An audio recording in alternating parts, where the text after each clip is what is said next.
वजाहत रऊफ का ही प्रोजेक्ट है कैद, उनके शूट पे थी और मेरी एक डिस्कशन हो रही थी एक और सेट के ऊपर डेट्स की। तो मैं एकदम से दहाड़े मार मार के रोने लग गई और हम जेल में शूट कर रहे थे और वैसे ही गर्मी थी ऑन सेट। तो फिर वजाहत रऊफ ने पैकअप करवाया, मुझे हॉस्पिटल लेके गए। उसके बाद मुझे 3-4 दिन का मुझे उन्होंने ऑफ दिया। फिर उन्होंने मुझे कहा कि ये उनको समझ आ गई थी कि ये कुछ दिस इज समथिंग एल्स। उन्होंने कहा तुमसे वर्क प्रेशर हैंडल नहीं हो रहा तो मत करो, हम कुछ दिन की एंड हम लोग कुछ दिन की ब्रेक लेते हैं और फिर काम करेंगे।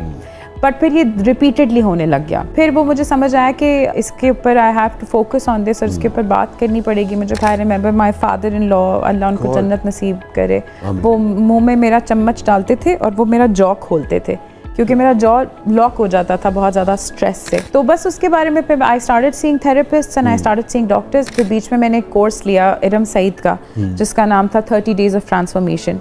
उसमें बहुत सारे मेरे इश्यूज सामने आए जो मैं खुद हैरान थी कि मुझे नहीं पता था कि ये मैं इतनी ज़्यादा ट्रॉमेटिक एक्सपीरियंसेस में घुसी नहीं हूँ कैरी करके। या she and then she sat me down और उन्होंने मुझे कहा कि तुम आंखें बंद करो और तुम ऐसा करो, वो जो 6 साल की बच्ची है जो भी तुम्हें ट्रॉमा फील हुआ है उस बच्ची के पास जाओ और ये वाली ज़ारा उस ज़ारा के पास जाए और उसको जाके अपनी गोद में उठाओ और कमरे से बाहर ले आओ। और ये मुझसे हो नहीं रहा था और मैं रो रही थी कि मैं नहीं मैं उन्होंने मुझे कहा आंखें बंद रखो, जाओ वो ज़ारा क्या कर रही है, जाओ ज़ारा से बात करो, उस ज़ारा को टच करो। फिर उन्होंने मुझे कहा कि वो ज़ारा डरी रही है, उस ज़ारा से बात करो, उसको बोलो कि मैं हूँ यहाँ एंड इट्स ओके।